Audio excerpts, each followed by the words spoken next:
screen actors, script analysis is a very important skill for actors to master. In this video, you're going to learn about script analysis and finding the beats in a scene that gives you almost no information about the character you're going to play. This is a big challenge, and when you meet this challenge, you're going to learn how to rely strongly on your imagination and make really bold choices, which, of course, is going to make you a better actor. I'm Louis DeBianco, and this is my channel, Screen Acting Success. This is where you come every Friday for more tips, techniques, and secrets to help you become a compelling, working screen actor in demand. If this is your first time here, click subscribe and give the video a thumbs up. And by the way, stick around to the end because I'm going to be giving away some free training that you are definitely not going to want to miss. Also at the end, you're going to see a link on the screen to my original video on what are beats in a scene. That was I think it is my most popular video, and it would be valuable for you to watch that in conjunction with this one. Okay, let's get into it. I'm going to show you a scene. Well, before I show it to you, I'm going to remind you that most actors are taught two important things. They say when you're going to audition, read the whole script. Yeah, that's great. But most of the time, you're not going to get the script. In fact, today, that's the rule. Most scripts are kept hush-hush. They're very confidential. And the only thing you're going to see are the sides. Fine. So the second thing you're taught is, well, look through the scene and find character clues based on what the other characters say about your character. Well, what happens when you get a scene and not only are there no character clues, but the very things that your character says might be lies? So you are literally completely in the dark. So how do you deal with a scene like that and give a great audition? Here's the answer. By asking the right questions. First of all, instead of asking, what are they looking for? What are the auditioners looking for? What does the director want? Ask this question. What am I fighting for? Instead of asking the question, well, what's the right way to play this scene? Because there really is no right way to play it. Ask, how many colors can I find and play? Because when you find different colors, you're finding beats. And then when you get to an individual line, instead of asking, how should I say this line?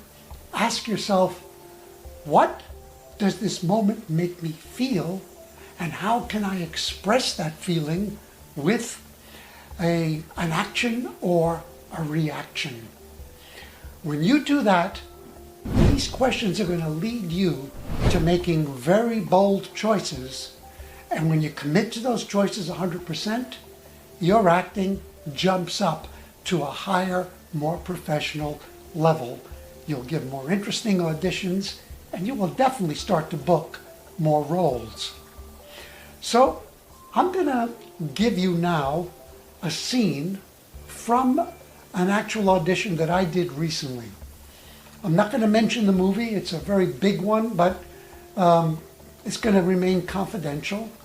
And the scene is with, my character is actually in the scene with the big star, the lead of the film. And when I say that the scene is out there, that's an understatement. So let me find it here. Here are my sides, which is all they sent me, with some simple instructions about how to do my slate and submit my self-tape the way they would like to see it. And I'm going to read you the scene. I'm not going to perform it. The scene is between me and the central character who happens to be named Bo. And the scenario is this. This is a very surreal film and a surreal scene. Bo is in a theater, and sometimes he's on the stage performing, other times he's sitting as an audience member looking at the other performers on the stage. In this moment, he's sitting in the audience, and he suddenly senses someone behind him. He turns around and he sees me. On the screen, you're going to see the lines that are my lines only, and so that you can follow along. And as far as the different colors are concerned, I will explain them later, and it will become very clear why I present them to you that way. So, Bo begins with, "Can I help you? You recognize me?" He's uncertain, so I continue. "When you were little." And he's still not sure. He's searching my face. I say to him, "How did you come here?" "I was chased." "By who?" "By her." I refer to someone in the room. And he says, "Grace?" I don't know who Grace is, so I pause for a second, and then I lean in and I say to him, "Your father is alive." "What?" "He's dead. He died conceiving me." I look at him again for a moment. I lean in again and I say, "I knew him. After you were born, I worked for your mom, serving your dad food, cleaning up after him. My parents were in debt to your mom, and I was working it off until they died." And he's trying to process it. He goes, "No, you're lying. Why are you lying? Who are you? When did you last see him? How long ago?" And suddenly, I notice that underneath his hero's costume, he's wearing pajamas. And for some reason, those pajamas disturb me. And I say to him, "What are you wearing? Who gave you that?" And he says, "What do you mean?" And I say nothing. Sorry, good, just kidding. I begin to back away from him. And suddenly he goes, "Who are you? Are you him?" And I don't answer him. I just continue to recede until I'm far away and I sit in a seat way in the back of the audience, and the scene is over. So, lots of unanswered questions, right? Who am I? Am I his father? Script doesn't explain that. And the script doesn't explain why suddenly I become not only upset, but maybe afraid of the pajamas that he's wearing, and I begin to recede. And it doesn't explain why I'm telling him all of these things. None of it is explained. So, I applied the rules that I told you at the beginning. I asked the relevant questions, and when I ask what I'm fighting for, I am now going to give you one approach to the scene. It isn't the approach to it. There is no the or right approach. This was mine, and I committed to it. They were my strong choices, and I played it full out. What am I fighting for? I wanted to be fighting for something that's very personal to me. So if I'm talking to this guy about his father, and there's a question as to whether or not I might be him, I decided I am him. And what I'm fighting for is that I want him to recognize me, validate me, and acknowledge me for how important I have been in his life and how I have mattered to him. I don't want to have to tell him that. I want him to confess all of that to me. So if I had to rewrite the scene, how would I see it ending? I would see it ending with him getting a flash and saying, "Oh my God, you are my dad. and I remember everything you ever did for me, and I love you so much, and I want to thank you. I am so grateful. That's what I'm fighting for. It's not important that I don't get it. That's what I'm going for. Those are the stakes for me in the scene. And now, before I do that, I'm going to give you another tool that you should use. When you decide on an intention, to really bring it close to home, use what is called an as if. This would be as if in your life, and you fill in the blanks. My as if was that this is as if I have been unappreciated to the point where someone I really valued, I did so much for, not only didn't recognize what I had done for him, but he kind of overlooked me, dismissed me, and almost made me like I wasn't even there. So I want to ask you this. Have you ever felt unappreciated in your life?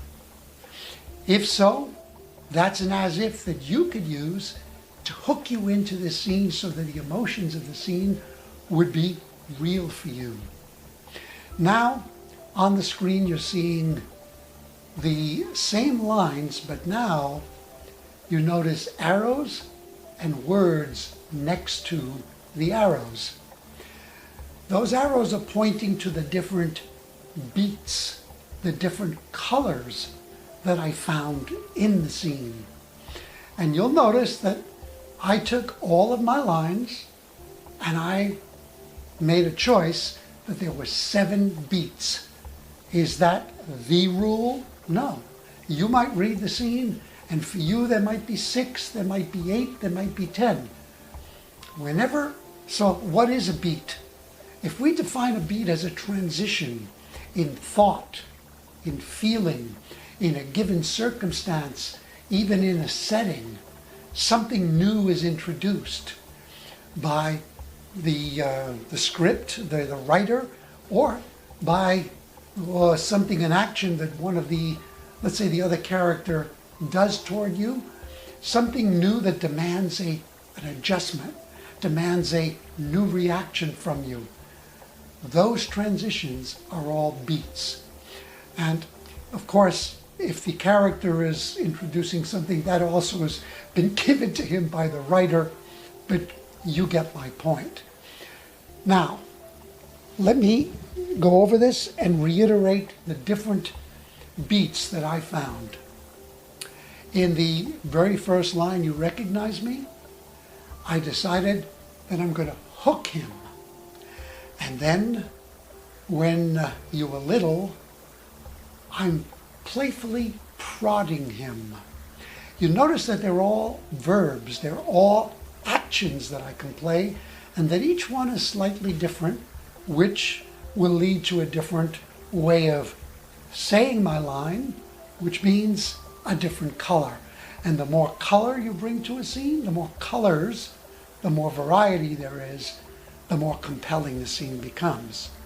And then the next 2 lines, how did you come here, by who and by her, I am drawing him out.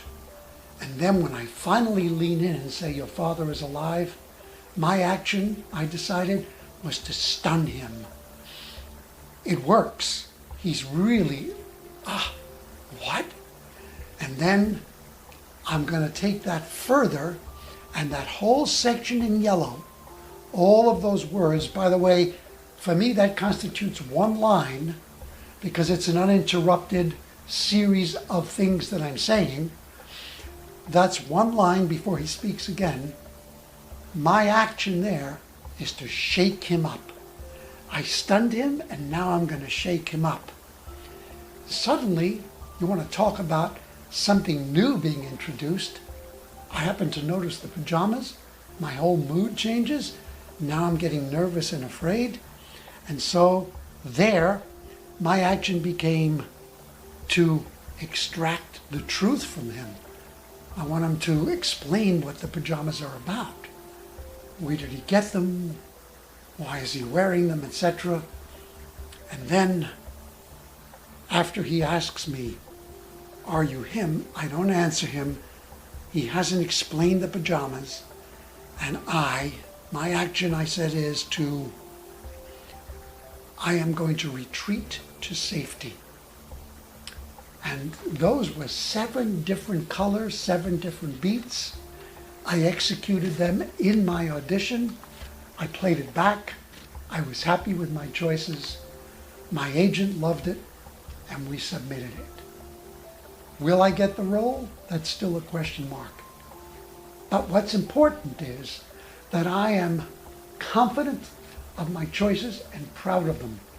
Remember, they could choose someone else for many other different reasons.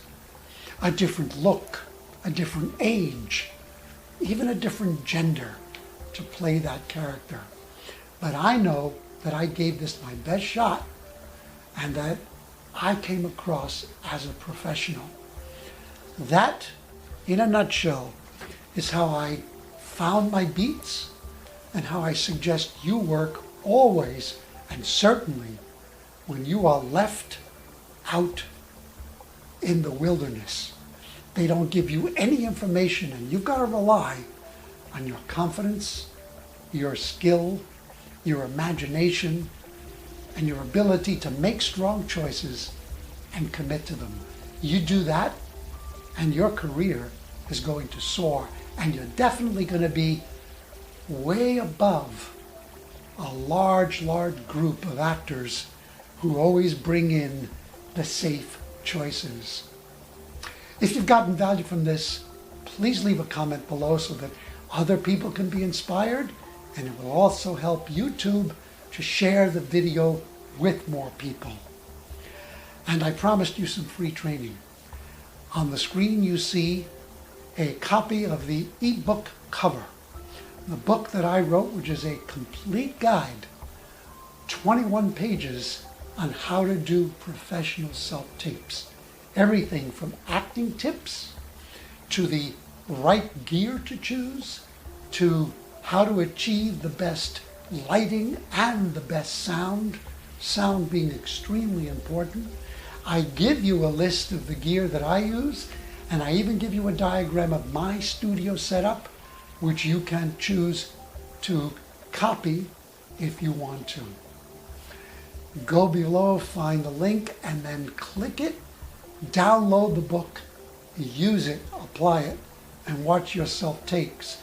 Self-tapes jump to a whole other level of excellence. You're also going to find a link below to my latest online course, Self-Taping Mastery. Now that course takes a deeper dive into self-taping, and you also have me in every module guiding you step by step, holding you by the hand. Plus, when you look at what I'm offering you, I give you some incredible bonuses, some really exceptional bonuses, including an entire other course on how to do live auditions. That course I sell separately for $199. It's yours for free when you enroll in Self-Taping Mastery today. So go to the link that directs you to my course, just read everything that I'm offering and decide if it's for you or not. I always like to end by reminding you about this regarding on-camera acting. The dialogue is important, but it's always secondary to the inner life beneath the lines and in between the lines. So whenever you have a script in your hands, always feel it first, then say it. When you feel it and then say it, you'll mean it. When you do all three, you will very likely book it. Go out, create a stellar on-camera career for yourself. Please let me know about it so that I can share it with the world and celebrate along with you.